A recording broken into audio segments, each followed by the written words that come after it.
Yo guys, за юу яцгаана? За бүгд сайхан амарцгааж байна уу те? За өнөөдөр мэж 5 хүн зориулаад алдарт жүжигчин Жетлигийн талаар ярьж өгөх болно. Би бол Жетли гэдэг урамтай л дугаас амар дуртай. Энэ хүний киног л баг үзэж өссөн гэж хэлж болно. Тэгээ миний Жаки Чанаас илүү Жетли дуртай байсан кинонууд нь ялангуяа. Жаки Чан яг жоом фан скин байдаг. Тэр нь жоохон таалагддаг. Жетли бол арай л гоё төгс юм тулдааны үзүүлдэг нь надад бол таалагддаг. Тийм учраас Жетлид би илүү дуртай. Аль Жаки Чан Жетли хоёр аль нь илүү дуртай вэ гэж асуувал би Жетлид дуртай гэж хариулах болно guys. За тэгэхээр өнөөдөр тэр уран бүтээлчийн талаар та бүхэнд ярьж өгөхөд бэлэн болоод байна. Бүгдээрээ юу их юм маш сайн мэдж байгаа тий. Манийга дэмжиж subscribe дарж өгөх хэрэгтэй шүү.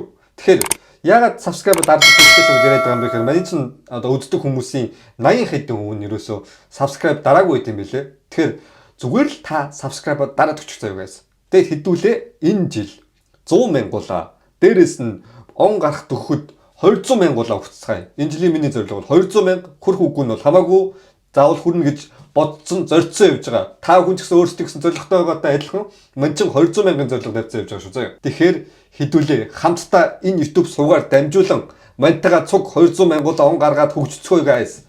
За олон ярилцлагыг хэдүүлээ шууд бичлэгээр орцгоё. За Жетлигийн хувьд гэх юм бол дөнгөж 2 настай байхад нь аав нь өвчнөр өөд болсон. Тэгээ мэдээж хэрэг ээж нь single mother болоод үлдчихэж байгаа байхгүй юу.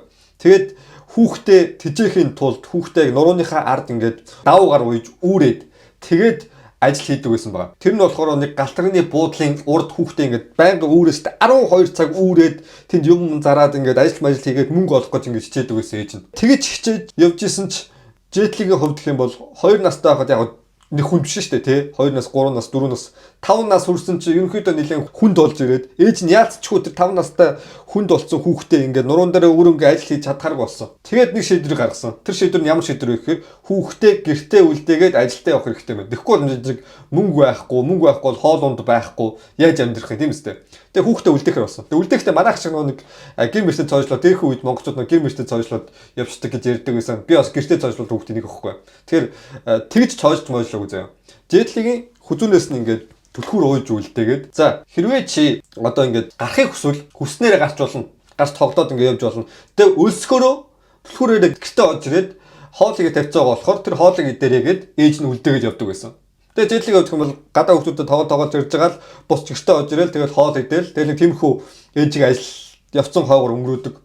Гэхдээ Жетлигийн хувьд зүгээр одоо жирийн хүүхдүүдээс хамаагүй илүү ухаалаг байсан гэх юм уу? Ягаад ухаалаг байсан бэ гэхээр багасаа тэр аавгүй тэгээ дээрэс нь ээж нь яаж тэгэж өөрийнхөө төлөө ажил хийж мөнгө олох гэж тэгэж зовж байгааг бүр ингээ хажууд нь байж байгаа харж байгаа юм шүү дээ тий. Тийм болохоор ээжигээ зовохгүй тулд бүх зүйлийг хийдэг байсан.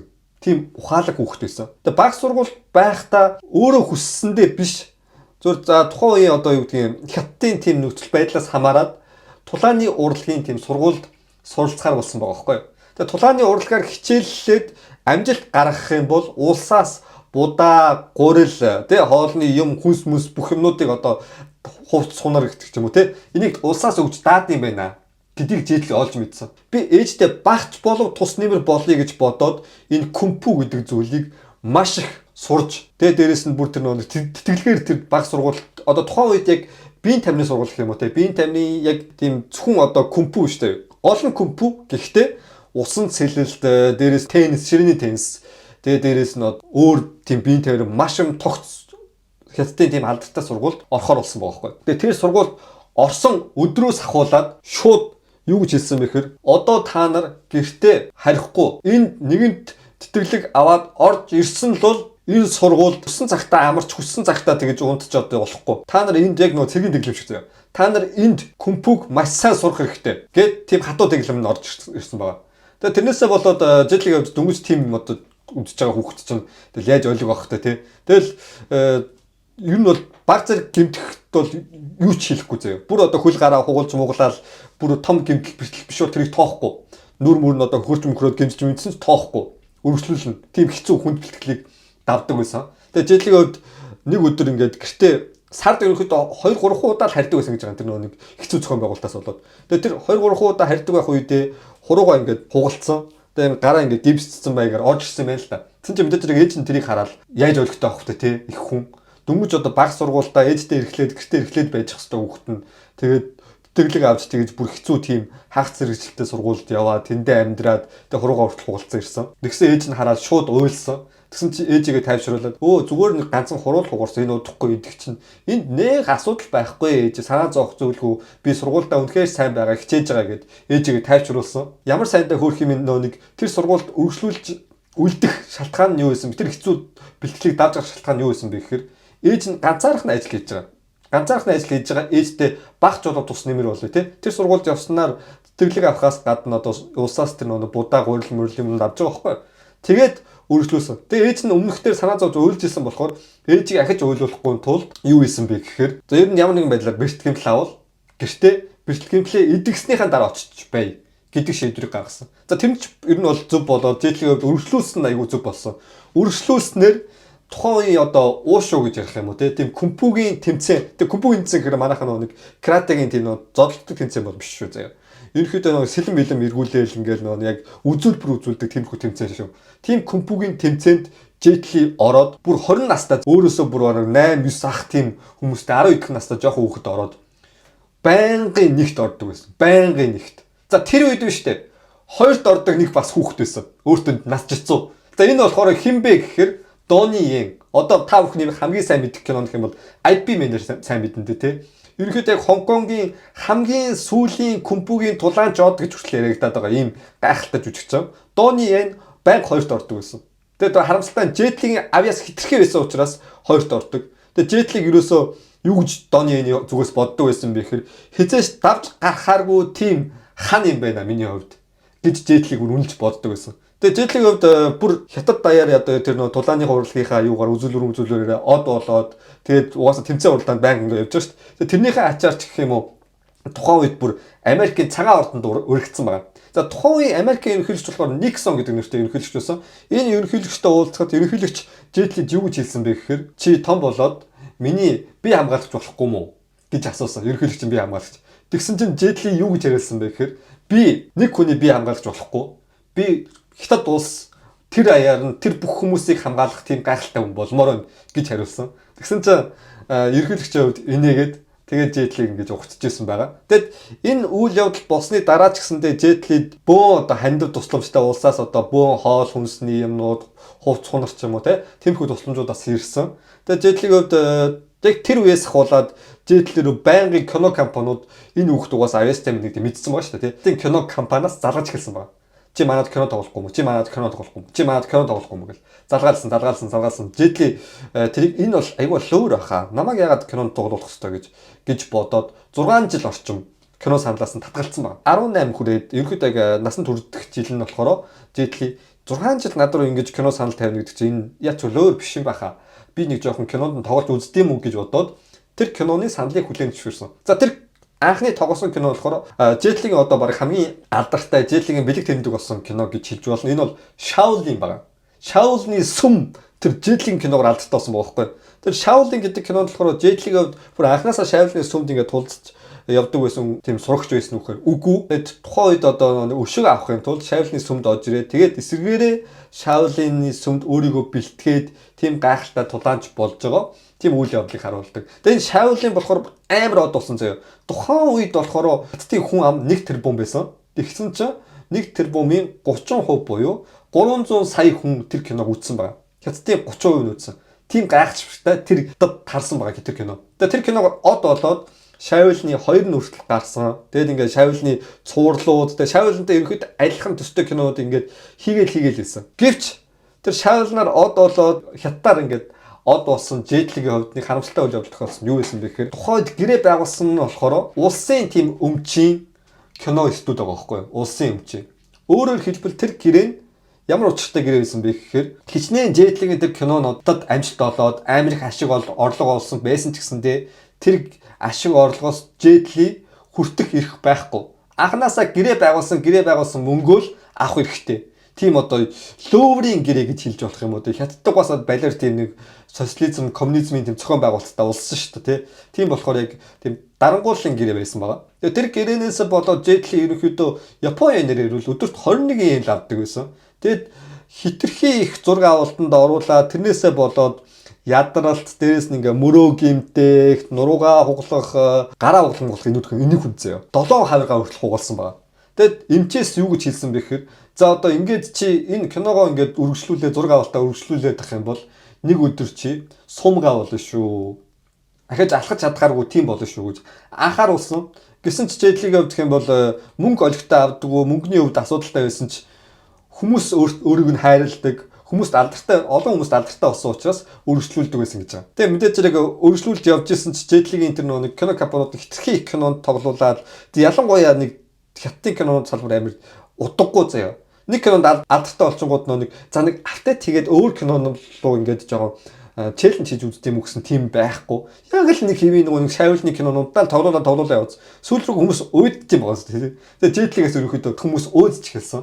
Энэ нэг Джетлигийн нэг шавилны кино юм шүү дээ тийм. Эннээс нэг өөр кинонд тоглолтгүй байх тухайн юм байна. Тэгэд хүмүүс уйдаад Джетлигийн алдартай байдлаас алга болж гисэн. Джетлиг мэдээж амар их сэтгэлээр унсан. Ямар шийдвэрийг гаргасан бэ гэхээр 1989 онд Джетли албан ёсоор Хятадаас гараад шууд Америк явсан байна. За Америк явсан чинь Джетлиг юу гэж үзсэн бэ гэхээр дөрөвч гэж үзсэн. Дөрөвч буюу улсаасаа одоо цөллөгдөөд хөөгдөөд гарч байгаа юм байна. Америк руу гарсан байна. Тэгээ Джетлиг өвчсөнтэй ер нь Хятад иргэншлээ би болжоо гэж үзээд өөрийнхөө Хятад иргэншлийг бүр хаяад Америк иргэншлээ болсон. Тэгээд Америк иргэншлээ яагаад болсон юм бэ гэхээр илүү эрхчлөөтэй оронд одоо Хятадын тийм нэг хэцүү юм баригдмал тийм хаалттай нийгэмд кино зураг авалтанд орох биш.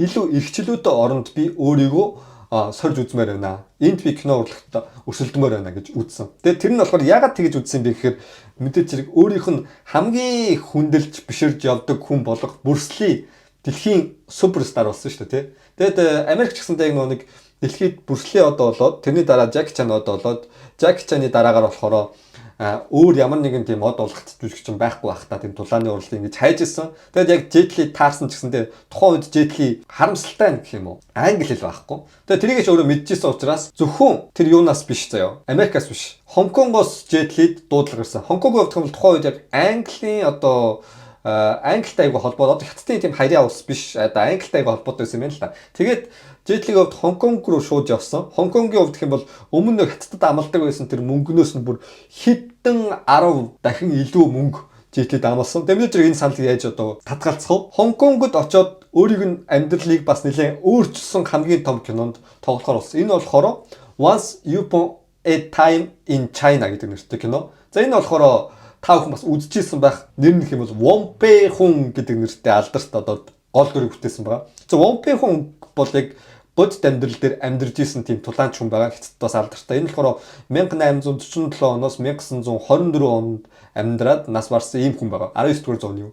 За энэ хүний амьдралыг яг тулааны урлагийг Джетли кино болгож хүргэсэн. Гэхдээ энэ нэг кино урлаг яг энэ хүн бодит амьдрал дээр тийм амар тулаанч болоо, тийм амар баатар болол юмыг авраал ингээл тэнгэр дээр нисэж байгаа юм шиг олж бол ийм бол байхгүй шүү дээ, тий. Тэгээ яг Джетли яг өөрийнхөө тэр нэг сурсан компьютерийн урлагаа зүгээр тэр кинон дээр Вомпэхний хууны дүрээр харуулсан. Тэгээ энэ кинон бүр амар амжилт болоод заяа. Тухайн үед яг тэр Хонконгийн кино чадрууд дандаа гадаад кинонууд гардаг. Тэгээ гадаад кинонууд нь 7 хоногт нэг кино гардаг заяа. 7 хоног болоод ингээд кинонууд ингээд солигдоод явдаг гэсэн.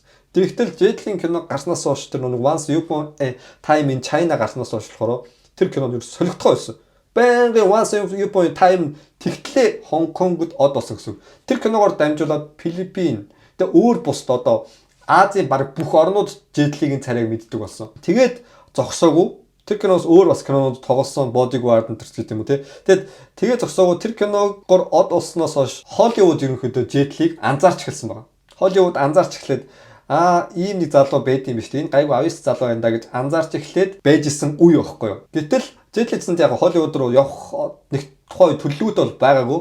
Тэгээд тэр үед Джетлид яг нэг харамсалтай зүйл тохиолж эхэлсэн. Юу болсон бэ гэхээр Хонконгод гайгүй од олж исэн үе ч гэсэнтэй Хонконгийн хувьд гэх юм бол нэг аюултай зүйл байсан байгаа. Хятадаас илүү аюултай зүйл нь юу байсан? Хонконг мафтай байсан байхгүй юу? Мафтай. Тэгээд тэр маф нь болохоор тэр кино урлагийн салбарыг ялангуяа бүр ингэж бадцсан байсан гэсэн үг байхгүй юу? Тэгээд жүжигчдийг бүр хууль бусаар гэрээ байгуулад тоглуулах ёсгүй тийм кино минонд хүртэл тоглуулдаг ч юм уу тийм маш өөртөө иргэшээлт байгуулдаг байсан. Тэгтэл Джетли хэн нэгний иргэшээлд орохыг хүсээгүй учраас тэр киноны санал бүх юмнуудаас тэр мапуудын тавьсан саналуудаас байнгын татгалцсан.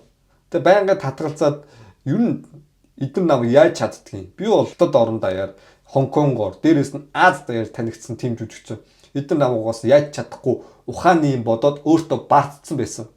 Тэгсэн чинь нэг өдөр Жетли ингээл гэртээ зүгээр сайхан ингээл цайгаа угаал бороотой өдөр сууж исэн чинь харамсалтай мэдээ орж ирсэн. Энэ ямар мэдээ вэ гэхээр Жетлигийн тухайн үед менежер байсан тэр залуу өөд болсон мэдээ орж ирсэн. Тэр нь зүгээр нэг явж байгаад өөд болоогүй хүнд алуулсан байгаа байхгүй. Тэр нь өөрөөр хэлбэл тэр нь бол мапуудын хийсэн ажил. Тэгээ харамсалтай одоо хүртэл тэр Жетлигийн менежерийг алсан алуурч олдоогүй. Тэгээ Жетли мэдээж айн үстэй яаж ч удсан. Тэгэл нэг мапууд алуулчлаа гэсэн чинь намайг одоо хизээ ирж алах бол гэл. Тэр гэрээсээ гарч чадхаа болоод тэр ч бодохоо өөрөө бодигаард буюу яг нэг хамгаалагчийн дүр тоглодог кинонд хүртэл од болсон ч гэсэн те өөрөө хамгаалагч авах хэрэгтэй болсон. Би хамгаалагч аваад. Тэгээ би хамгаалагч аваад яана би хизээ өгөх бол намайг ингээд энд тэнэс ирээд алчих үү яачих үү гэд. Тиймэрхүү байдалтай байсан. Хичнээн тулааны уурлагаар сайн байсан зэнтэй. За 1-2 хүнийг жирийн нэг иргэнийг одоо 1-2 хүнийг зодч магадгүй. Гэхдээ тэр 2 хүн магадгүй нэг нь буу барьсан чинь. За бууга боолий. Бейсболын зөвхөр барьсан. Ажил хутга барьсан байвал боломжгүй шүү дээ тий. Кинонд дэр гардаг тэр нэг нисцсэл яадаг тэр угаасаа тийм бод дээл дээр тийм байх боломжгүй. Тэр их өөрөө Жетли маш сайн мэдчихсэн. Тийм учраас айжсэн байгаа байхгүй. Тэгээ айгаал Хонконгод угаасаа кинон тоглох чадхаа болол байж захта угаасаа Америкаас нэг манай кинон тоглох уу гэдэг санал ирээд тэр үед албан ёсоор Америкийг зорио явсан байна. Тэгээ Америк руу яваад тоглосон киноны хувьд гэх юм бол тухайн үед Жетлиг нэг кинон тоглуулах гэсэн чинь англи хэлгүй байсан. Хамгийн гол зүйл англи хэлгүй. Тэгэд эсрэг дүр тоглуулахаар болсон. Тухайн үед тоглосон киноны хувьд гэх юм бол Мел Гибсны гол дүрд нь тоглосон. Энэ бүр 4 зурлал хийгдсэн тухайн үед Америкт гайгүй од болж байсан. Lethal Weapon гэдэг нэртэй кино. За нэрийн жоон буруу хэлж магадгүй шүү дээ. Тэгээ энэ кинонд эсрэг дүр буюу тэр нэг алуурчны тийм хятадын дүрийг бүтээхэр болдог. Тэгэд Жетлийн хувьд анх удаа Холливуд гарч ирээд тэгэд англи ярьж чадахгүй учраас энэ кинонд үг ярих баг юм ярьдаггүй хэсэг. Ярьдаггүй ингэж муухай ард зарж байгаа хэсэг ч юм уу те. Эсрэгээр тэр компьютер хүн алж байгаа хоолыг багалзуулж алж байгаа хэсэг юм уу те. Энэ нь тэр эсрэг дүрийг бүнэхээр гайхамшигтай харуулж чадсан. Энэ киногоор дамжуулаад Жетли албан ёсоор Холливуд гарч ирээд тэр жуудгаа MTV гэдэг тэр тухайн киноны аварц шалгараад шилдэг эсрэг дүрийн шагнал хүртэл авсан байгаа байхгүй. За энэ киногоор дамжуулаад Жетлигийн тоглосон дараа нь кино гэх юм бол Ромео Must Die буюу Ромео өгөх ёстой.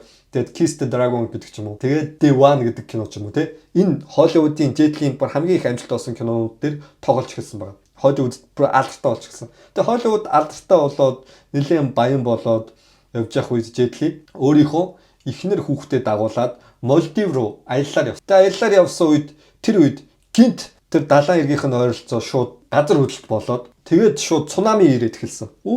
Далаа ингээд урсаал кинонд гардаг чинь урсаал орсон.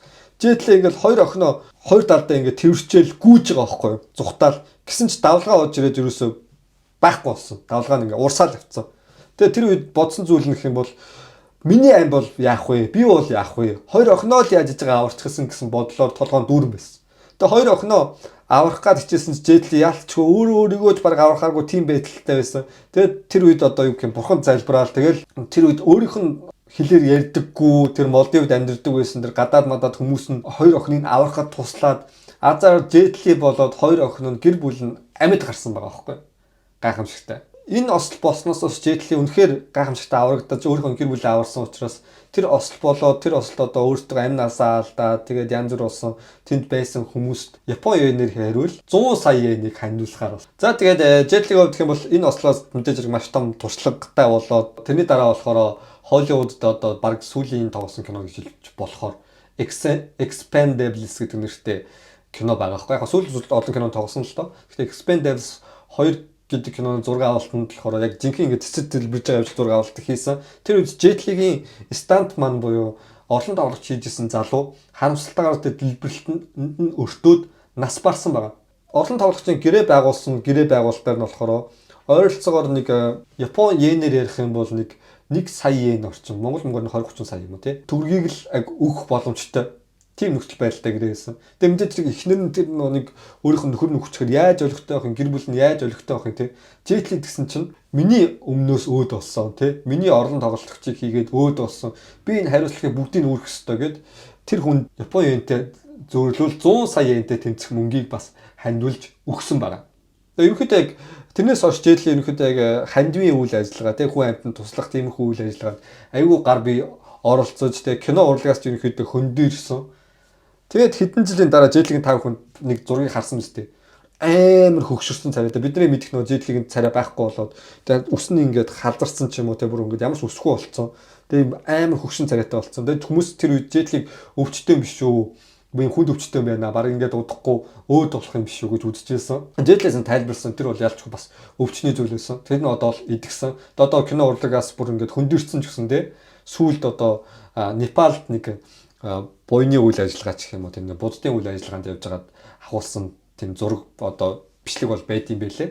Тэгээд одоо ч гэсэн Жил одоогийн байдлаар энэ онд бол 62 настай байгаа. Тэгээ энэ гайхалтай жүжигчийн талаар маш товчхон ярьж өглөө. Бас бүх кинонууд нь ингэсэн гэсэн гэж яриад байгаа юм бол энэ одоо бичлэг бол дуусахгүй тийм ээ guys. Тэгээд энэ талаар ярьж өглөө guys. Тэгээд энэ талаар ярьж өгсөндөө баяртай. Тэгээд эхнэр хүүхдийн талаар ярьж өгөө. Тэгээд нэг Жакул гээд cool cast гээд ютубер байсан. Тэгээд тэр ютуберийн хувьд бол Jet-ийн эхнэр мэхнэрийн талаар салсан малсан яасан ярьсан байсан. Тэгэхээр та бүхэн тэрийн эхнэр мэхнэр гэр бүлийн талаар салсан малсан яасан яриулмаар байвал тэр бичлэг үчирээ зөө. Би бас тэрийг дахин гонт бол өдөр гэр бүлд албаар ярьсан шүү зөө guys. Ёо жоохон амар хурдан ярьсан уу яасан. Амар ядарч шүү. Тэгээд юм гэдэгхгүй те. За Мэж тэгээд One Piece ярина бас дээрээс нь тэр нэг 90 бусын тийм тайлагч гүнүү зүйл явдлуудаа бас ярих гэсэн төлөвлөгөөтэй бас байгаа. Давхар влог оруулъя гэж байгаа. Влог гэснээс guys мэж юу төлөвлөж байгаа гэхээр нэг залуутай ярьсан байгаа. Тэгээд хизээ одоо энэ сард дуусгаас өмнө хий гэж бодоод байгаа байхгүй юу? Одоо Zolbo TV шууд хэлчихэл та. Zolbo TV тэгээд танаа тооны гэдэг нэвтрүүлэг өндөртэй адилхан. Японд амьдардаг Монгол залуугийн гэрц очлоо тэрнийх нь гэрийнх нь амьдралыг харуулаа тэр залуутай жоохон хууч хөөсөн тиймэрхүү сонирхолтой болоог оруулах төлөвлөгөөтэй байгаа. За энийг бол хэнийг нэг дөрөөсөн гэхээс угаас бүгд хийдэг л зүр штэ. Тийм болохоор заавал дөрөөсөн мөрөөсөн гэдэг юм байхгүй. Оруулна гэж бодоод байгаа штэ. За тэгэхээр та бүхэн манийга дэмжижээвэл хамгийн гол нь лайка дараад дор байгаас subscribe хийгээд үргэлж манийга дэмжих баярлалаа guys. Гэхдээ 80 хэдэн өмнө дараа гэж харамсалтай байж юм бол ямар харамсч байна. Би яагаад ингэж бичлэг хийгээд та бүгд үзчихэж ингэж 80 хэдэн хувь ингэ subscribe дарддаг юм бэ guys. Манийга дэмжиж жоохон ч гэсэн subscribe дараад өгөөрэй guys. Хэдүүлээ удахгүй 200 мянга болцгоо. 100 мянга удахгүй 100 мянга болцгоо. Тэгээ энэ он дуусгаас өмнө 200 мянга төрцгөө guys. Ихтгэл ол юм ярьслаа. Ёо. За өнөөдөр энэ бичлэг дуустал үзсэн guys-д үнэхээр баярлалаа. Дараагийн бичлэг хүртэл. Тэр бай.